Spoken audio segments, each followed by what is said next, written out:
जय हिंद दोस्तों। जय हिंद दोस्तों। कैसे हैं आप सभी? आई होप कि आप सभी बहुत अच्छे होंगे और इस नए साल में आपने जो सोचा होगा उसको पूरा करने के लिए आप प्रयास भी जरूर कर रहे होंगे। शुरू करते हैं क्वेश्चन नंबर 1 से। समता का अधिकार कौन से अनुच्छेद में आता है? ऑप्शंस दिए गए हैं। ऑप्शन नंबर 1 14 से 18, बी 19 से 22, सी 23 और 24 और डी है 29 और 30 में। समता का अधिकार या समानता का अधिकार आता है आर्टिकल 14 से लेकर 18 में। आर्टिकल 14 से लेकर 18 तक जब हम बात करते हैं तो 5 आर्टिकल आते हैं, 14, 15, 16, 17 और 18। आर्टिकल 14 बात करता है विधि के समक्ष समानता, यानी कि विधि के सामने सभी व्यक्ति क्या होंगे, बराबर होंगे। तो विधि के समक्ष समानता की बात करता है आर्टिकल 14।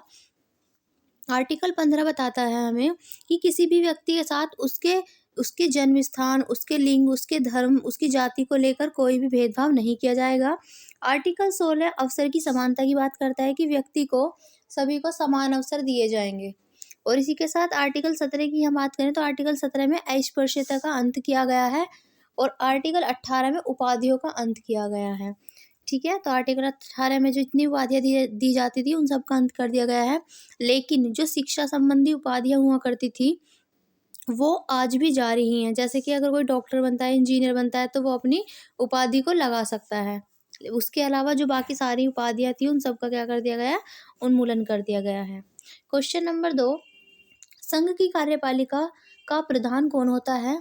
ऑप्शन से प्रधानमंत्री, मुख्यमंत्री, राष्ट्रपति या लोकसभा अध्यक्ष, जिसे हम स्पीकर कहते हैं।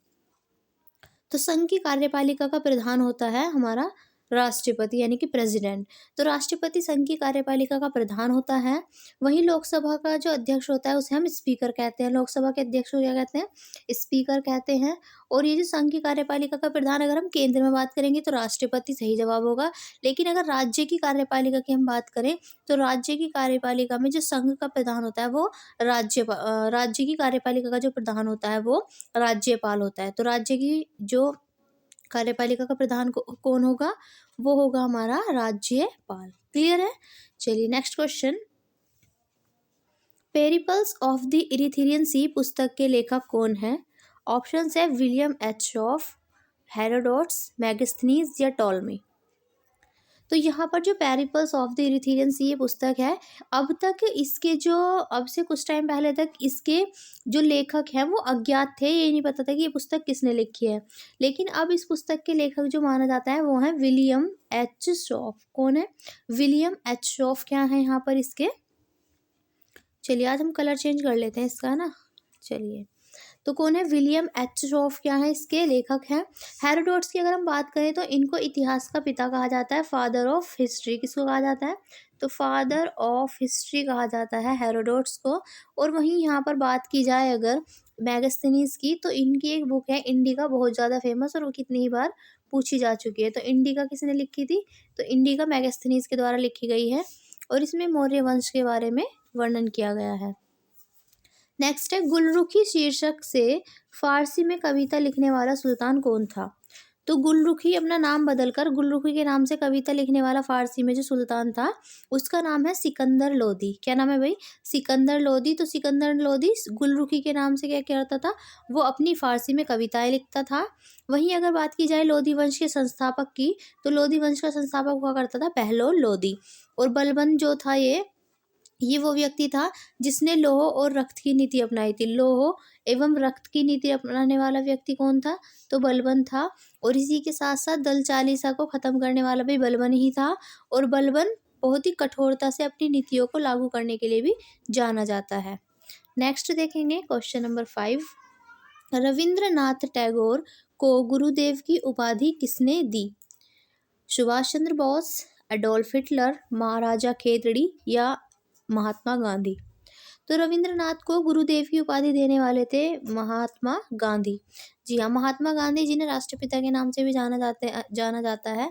लेकिन एक बात याद रखिएगा दोस्तों, असल में हमारे देश का कोई राष्ट्रपिता नहीं है, बस इनको कह दिया था तो इसलिए इनको सभी जानते हैं कि इनको क्या कहा जाता है? राष्ट्रपिता कहा जाता है। और सुभाष चंद्र बोस की अगर हम बात करें तो इनको नेताजी के नाम से जाना जाता है। सुभाष चंद्र बोस को किस नाम से जाना जाता है? नेताजी। और इनका बर्थडे आता है 23 जनवरी को। कब आता है? 23 जनवरी को इनका बर्थडे आता है। और इनके बर्थडे को सेलिब्रेट किया जाता है किस रूप में? पराक्रम दिवस के रूप में। ये आपसे पूछा जाता है। तो 23 जनवरी को हम कौन सा दिवस मनाते हैं? पराक्रम दिवस। नेक्स्ट क्वेश्चन है, जवाहरलाल नेहरू स्टेडियम कहाँ पर है? बेंगलुरु, दिल्ली, मेरठ या मुंबई? तो जवाहरलाल नेहरू स्टेडियम है हमारा दिल्ली के अंदर। और शिवाजी स्टेडियम ये आपको बताना है कि कहाँ पे पड़ता है। और जवाहरलाल नेहरू स्टेडियम हमारा दिल्ली के अंदर है। और मेजर ध्यानचंद, इनसे संबंधित जो स्टेडियम बनाया जा रहा है वो मेरठ के अंदर बनाया जा रहा है। ये भी आपको ध्यान रखना है। Next question number 7, major Dhyan Chand Khel Ratna पुरस्कार कब से दिए जाने शुरू हुए हैं? तो मेजर ध्यानचंद खेल रत्न पुरस्कार की अगर बात की जाए तो याद रखिएगा, मेजर ध्यानचंद रत्न पुरस्कार जो है इनको पहले जाना जाता था राजीव गांधी खेल रत्न पुरस्कार के नाम से। किसके नाम से जाना जाता था? राजीव गांधी खेल रत्न पुरस्कार के नाम से इन्हें जाना जाता था। लेकिन अब इन्हें किस नाम से जाना जाता है? इन्हें इसी पुरस्कार को मेजर ध्यानचंद खेल रत्न पुरस्कार के नाम से जाना जाता है। और ये पुरस्कार 1991 1992 यानी कि 1991-92 में शुरू किया गया था। क्लियर। नेक्स्ट क्वेश्चन है हमारा, ग्रहों की गति के नियम किसने दिए? तो ग्रहों की गति का नियम देने वाला व्यक्ति हमें बताना है, अरस्तु, कोपरनिकस, केपलर या टॉलमी? तो ग्रहों की गति का नियम देने वाला व्यक्ति का नाम है केपलर। केपलर ने ही दिए थे ग्रहों की गति के नियम। और इसने बताया था कि ग्रह जो है वो दीर्घवृत्ताकार कक्षा में चक्कर लगाते हैं।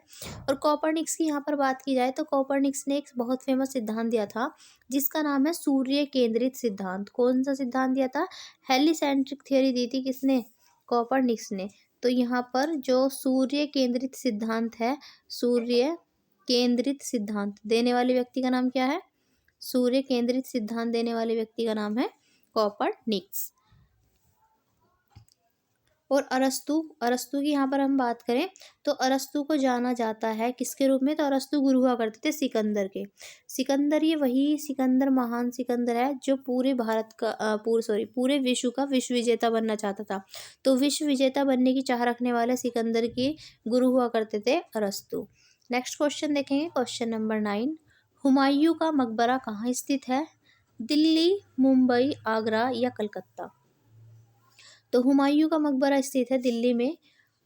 ये आपको ध्यान रखना है, बहुत बार पूछा जाता है। तो हुमायूं का मकबरा कहाँ पर है? ये दिल्ली के अंदर पड़ता है। नेक्स्ट क्वेश्चन है आज का लास्ट क्वेश्चन, पारसियों का नववर्ष का त्योहार को क्या कहा जाता है? तो जो पारसियों का नववर्ष होता है उसे क्या कहते हैं? नौरोज, महाकुंभ, रथ यात्रा या क्रिसमस?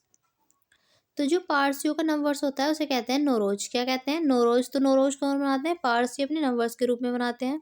महाकुंभ की अगर बात की जाए तो हमारे भारत का ही एक त्योहार है। इसमें क्या होता है? 12 साल में महाकुंभ का आयोजन किया जाता है और ये भारत के 4 अलग अलग स्थानों पर लगाया जाता है, जिसमें हरिद्वार, उज्जैन, प्रयागराज और नासिक शामिल है। तो इन चारों जगह ये महाकुंभ का आयोजन किया जाता है। वहीं रथ यात्रा की बात की जाए तो ये ओडिशा के अंदर, कहाँ पर होता है इसका आयोजन? रथ यात्रा ये ओडिशा के अंदर। और इसी के साथ यहाँ बात की जाएगा क्रिसमस की, तो क्रिसमस आप सभी जानते हैं ये 25 दिसंबर को मनाया जाता है। और आपसे एक क्वेश्चन पूछा जाता है कि कौन सा ऐसा स्थान है या किस देश के अंदर क्रिसमस गर्मियों में? देखो हमारे यहाँ तो अभी 25 दिसंबर को गया था तो सर्दी थी, लेकिन आपसे पूछा जाता है कि गर्मियों में कहाँ मनाया जाता है क्रिसमस? तो वो मनाया जाता है ऑस्ट्रेलिया में। कहाँ पे? ऑस्ट्रेलिया। तो ऑस्ट्रेलिया में मनाया जाता है क्रिसमस डे गर्मियों में, और भारत में तो आपको पता ही है सर्दियों में। तो आज के लिए इतना ही रखते हैं, फिर मिलते हैं नेक्स्ट वीडियो में। तब तक के लिए अपना ध्यान रखिएगा। Good night and take care. और अगर आप सभी चाहते हैं कि आपको इसकी PDF भी मिले तो आप टेलीग्राम लिंक को ज्वाइन कर सकते हैं, आपको डिस्क्रिप्शन में मिल जाएगा लिंक। ठीक है, चलिए तो फिर मिलते हैं कल। Bye bye.